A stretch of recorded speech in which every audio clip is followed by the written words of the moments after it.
presenta a continuación en su espacio El Águila y el Oso Summit 1987.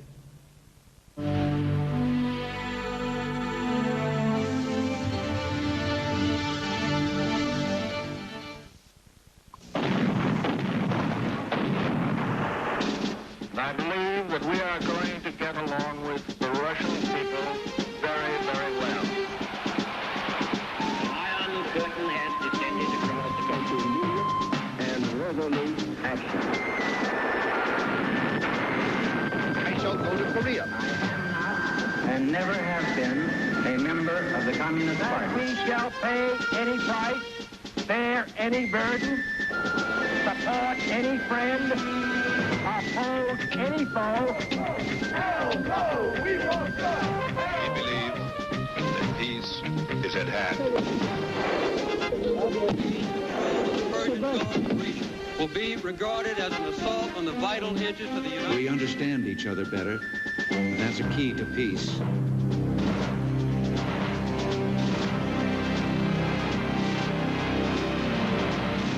El Águila y el Oso. Reportajes de la Guerra Fría. Lugar y fecha de origen, la cumbre, 1987. Cuando el presidente estadounidense Ronald Reagan y el primer ministro soviético Mikhail Gorbachev se reunieron en Washington, D.C. en diciembre de ese año, se percibió en el mundo un espíritu de apertura y cooperación entre ambas superpotencias nunca antes visto en la era de la posguerra. Los líderes no solo parecían haber logrado una genuina compenetración mutua, sino que también firmarían el largamente negociado Tratado sobre Fuerzas Nucleares de Alcance Intermedio, eliminando totalmente una clase particular de armas atómicas en Europa. La exitosa combinación de espectacularidad y contenido real fueron, por definición, el ideal de una cumbre entre superpotencias. Pero durante las 3 décadas anteriores a Mikhail Gorbachev y a su glasnost, los líderes estadounidenses y soviéticos solo se habían reunido 11 veces en 30 años, y las cumbres entre ambas superpotencias nunca habían producido tan extraordinarios resultados. En julio de 1955 hubo grandes expectativas cuando Estados Unidos, Gran Bretaña y la Unión Soviética coincidieron en Ginebra, Suiza, para realizar la primera cumbre. Heavy security precautions are put in force at the city's airport in preparation for the arrival of the figures who today control the world's destiny, the leaders of the Big Four nations. Khrushchev y la delegación soviética, en el espíritu de la cumbre, presentaron varias propuestas de paz, reiterando en todas la condición de que Estados Unidos retirara sus tropas de Europa Occidental. Los soviéticos pensaban que al crear la ilusión de una oferta de paz, Francia y el Reino Unido se sentirían motivados a persuadir a Estados Unidos a acceder a las propuestas. Pero Eisenhower, con una improvisada contraoferta, literalmente sorprendió al mundo y tomó a la Unión Soviética por sorpresa. The President, in an effort to break the deadlock, made a precedent-shattering proposal, offering to submit a blueprint of America's entire military establishment to Russia, with permission to make authenticating aerial photographs if Russia would do the same. Los soviéticos rechazaron la propuesta de la apertura de sus cielos y los grandes 4 abandonaron Ginebra sin siquiera firmar una declaración conjunta.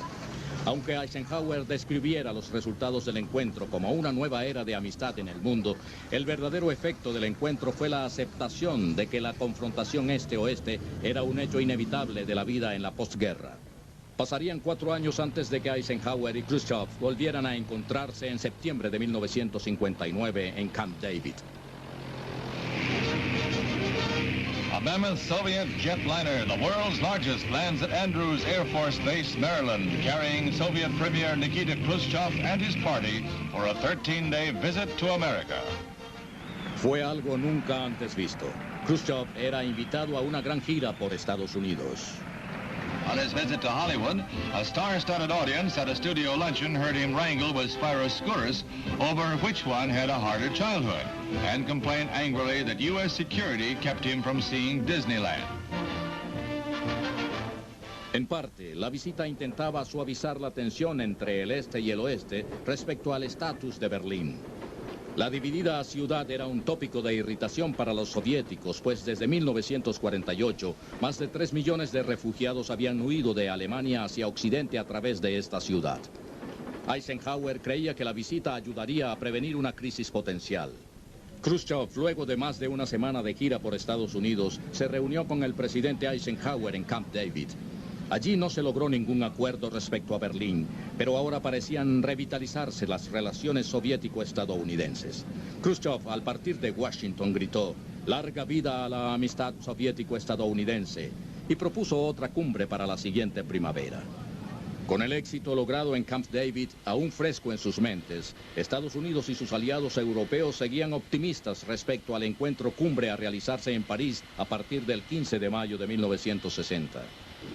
Pero el 1 de mayo, a solo 2 semanas del encuentro, los soviéticos derribaron un avión espía U-2 estadounidense que volaba sobre los cielos soviéticos. Uno de los más cercanos consejeros de Eisenhower durante la crisis fue su hijo John. There's a time-honored way of handling espionage, and that is that when your spy gets caught, or killed, preferably, and the spy is killed, you say, never heard of him. Who's that? He must be some other planet. Well, that's what they call a cover plan, which is a euphemism for lie. But it's standard. Khrushchev estaba indignado. Al exigir una explicación, el gobierno estadounidense aseguró que se trataba de un avión meteorológico perdido. Entonces Khrushchev mostró los restos del avión y a Francis Gary Powers, el piloto.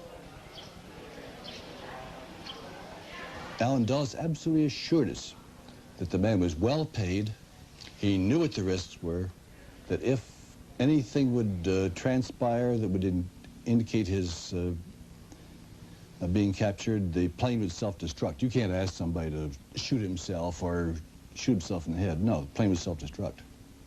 They gave him a parachute. Estados Unidos había sido capturado con las manos en la masa. La realización de la cumbre en París pendía de un hilo. Sin embargo, se esperaba que la ira de Khrushchev cediera con el tiempo. Since Khrushchev seemed to put such a high priority on his personal friendship that he deemed he had developed with Dad, it looked like a remote possibility that Khrushchev would make it easy to go on to the summit. La cumbre en París finalizó el primer día de su inauguración. Khrushchev manifestó a Eisenhower que no sería bien recibido en la Unión Soviética y lo acusó de traidor a la figura del presidente. 2 días después, Khrushchev amenazó con terribles acciones de escarmiento contra cualquier avión de espionaje estadounidense y declaró ante la prensa que Estados Unidos debía ser tomado por el pescuezo y debía recibir una buena sacudida.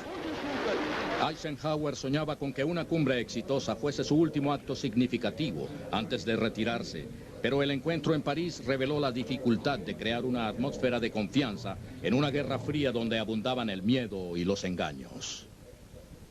Si bien es cierto que al comenzar los 60 las relaciones entre las superpotencias se hallaban en pésimo estado, Nikita Khrushchev pidió realizar una cumbre con el recién electo presidente estadounidense John F. Kennedy, y ambos se reunieron en Viena, Austria, el 3 de junio de 1961.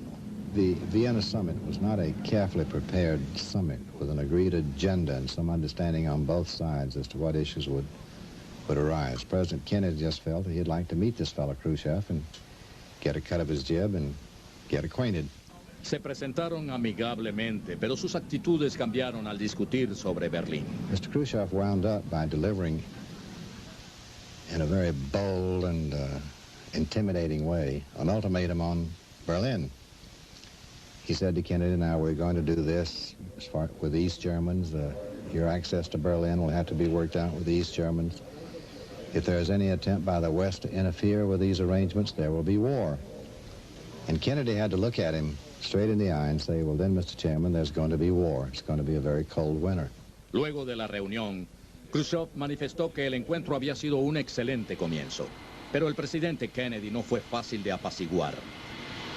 He was disturbed by Khrushchev's behavior. Khrushchev had the idea that he could bully the President of the United States. And I think that bothered him a good deal.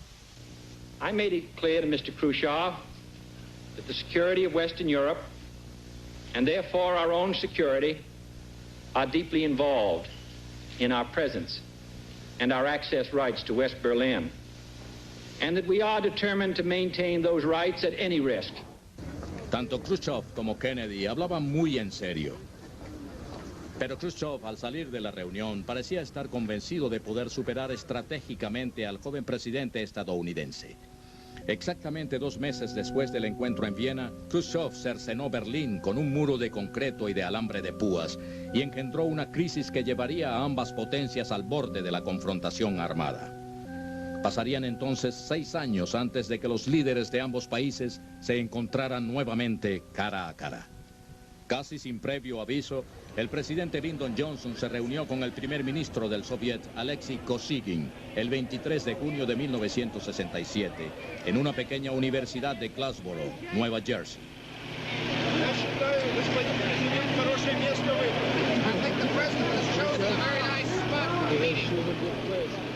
Lo desconocido que era aquel pueblito para el mundo y su entusiasmo al recibir al líder ruso fueron tema de tantos encabezados como el mismo encuentro. Los residentes recibieron con vivas a Alexei Kosygin y el cine local cambió la película que proyectaba para colocar "Vienen los rusos, vienen los rusos".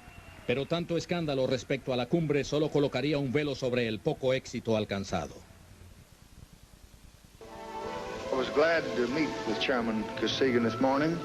We talked throughout the day quietly and straightforwardly with him, and I'm glad to say to you that I've found that he came to our meeting in the same spirit. We reached no new agreements, almost but not quite, but new agreements are not always reached in a single conversation. These meetings just have not ended our troubles and our dangers, and I cannot promise you that that will not happen again. The world remains a very small and very dangerous, and all nations, even the greatest of them, have very hard and very painful choices ahead of them. What I can tell you, and I have no doubt about it at all, is that it does help a lot to sit down and look a man in the eye all day long and try to reason with him, particularly if he is trying to reason with you. En la cumbre no se daría ningún paso importante hacia el control armamentista, pero Johnson y Kosygin parecían tener un mejor entendimiento de sus mutuas necesidades políticas que sus predecesores. Nunca tendrían una segunda oportunidad de encontrarse. En agosto de 1968, las tropas del bloqueo soviético reprimirían brutalmente un movimiento libertario que surgía en Checoslovaquia. La violencia empleada por los soviéticos para dar un rápido fin a la primavera de Praga produciría también un invierno anticipado para las relaciones soviético-estadounidenses. Richard Nixon, al ser elegido presidente en 1968, reconoció la necesidad de un diálogo constante con la Unión Soviética. I examined where we were, and before I even took over, it was inaugurated. I wrote in my inaugural speech the line that we would initiate a new era with the Soviet Union, an era of negotiation rather than confrontation. That was the beginning of what is called détente. Mediante el llamado détente, Nixon triunfaría donde sus predecesores fracasaron. La primera cumbre en que participó, realizada en Moscú el 27 de mayo de 1972, lo puso cara a cara ante el primer ministro Kosygin y ante Leonid Brezhnev, el jefe del Partido Comunista. Era también la primera vez desde hacía más de un cuarto de siglo que un presidente estadounidense visitaba la Unión Soviética. Nixon se presentó en Rusia con un nuevo enfoque político. Creía que si ambas potencias reconocían y aceptaban sus diferencias ideológicas, desarrollarían ciertas reglas de juego con las cuales podría evitarse su mutua destrucción. La primera cumbre moscovita resultó un éxito. Ambos líderes firmaron el primer tratado estratégico de control armamentista y se produjo una declaración de principios con miras a ingresar a una era de coexistencia pacífica entre las superpotencias. Cuando Nixon y Brezhnev se reunieron un año después en Washington, el 18 de junio de 1973, aún se sentía el espíritu de buena voluntad de su encuentro anterior. Hubo pocos avances respecto a los temas más vitales, pero ambos abogaron nuevamente por la continuidad de la paz mediante el entendimiento, y por primera vez en la historia, un líder soviético habló a los estadounidenses por transmisión nacional.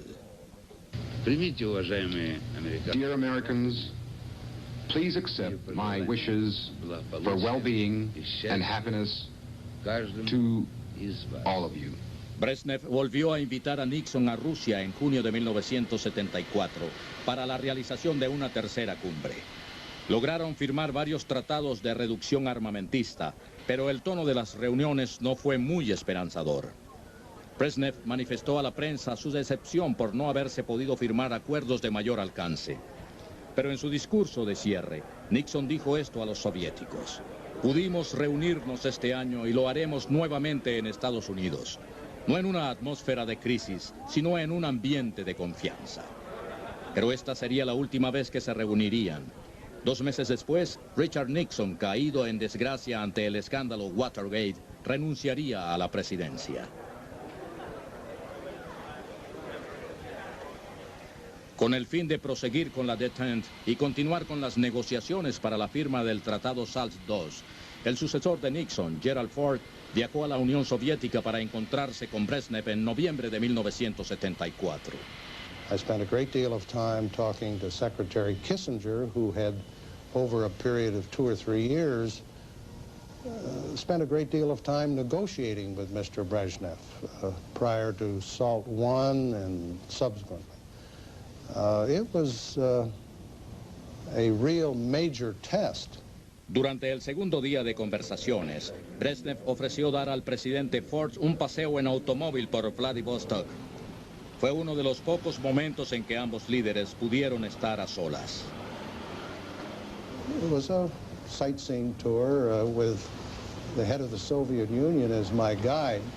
But as we drove back to the place where we had negotiated, I'm sitting on this side, Mr. Brezhnev there, and all of a sudden, he grabs my left hand.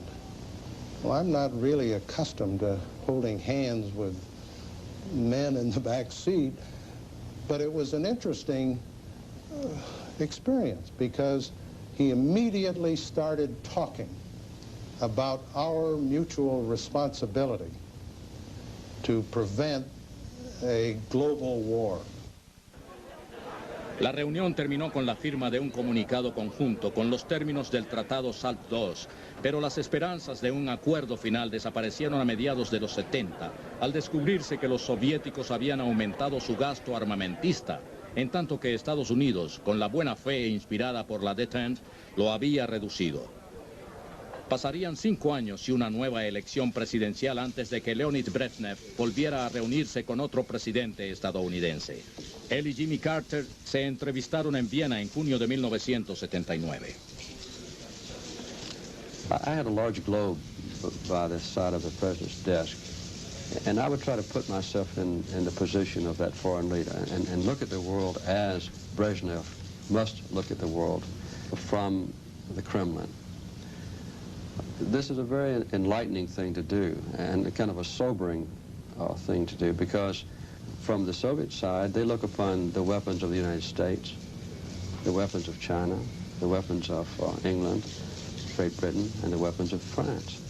That they see 4 nuclear nations who are all potential adversaries. El punto principal de la cumbre en Viena fue la firma del largamente negociado Tratado SALT II. Las violaciones de los soviéticos a los derechos humanos y sus aventuradas incursiones en el tercer mundo evitaban un mayor acercamiento entre las superpotencias, pero lo acordado parecía anunciar un deshielo de las relaciones. I tried to understand how Brezhnev would look at the SALT II issues and modify my own proposals to accommodate his needs as much as possible. But even accommodating that difference, I felt that the SALT II terms were highly favorable to our country. Pero el Senado estadounidense no estaba de acuerdo. En la Navidad de 1979, la Unión Soviética, en su más abierto acto de agresión en más de una década, invadió Afganistán y el Senado decidió posponer de modo indefinido la ratificación del Tratado SALT II. 6 años de intensificadas hostilidades en el marco de la Guerra Fría y un aumento en el gasto armamentista fueron la antesala de la primera cumbre soviético-estadounidense durante los años 80. El presidente Ronald Reagan había logrado un popular apoyo en su país por su inflexible posición ante la Unión Soviética. Pero el joven y dinámico nuevo líder del Kremlin, Mikhail Gorbachev, era sin duda totalmente distinto a sus predecesores, pues hablaba de una nueva era de glasnost o apertura para la Unión Soviética. Cuando ambos líderes se reunieron por primera vez en Ginebra, el 21 de noviembre de 1985, un clima de confianza y reconciliación invadió el ambiente. Aunque no se avanzara con las negociaciones respecto a la carrera armamentista, se sentía que gracias al glasnost de Gorbachev se había forjado un nuevo lazo de unión. I came to Geneva to seek a fresh start in relations between the United States and the Soviet Union, and we have done this. General Secretary Gorbachev and I have held comprehensive discussions covering all elements of our relationship. I'm convinced that we are heading in the right direction. We are no longer talking about confrontation between two societies or regimes, but rather about the necessity to choose between survival and mutual destruction. A pesar de lo decepcionante que resultara su segunda cumbre en Reykjavik, Gorbachev y Reagan demostrarían en Washington al año siguiente que el entendimiento entre los líderes y sus respectivas personalidades eran tan determinantes como los temas a debatir para el logro de los objetivos de una cumbre.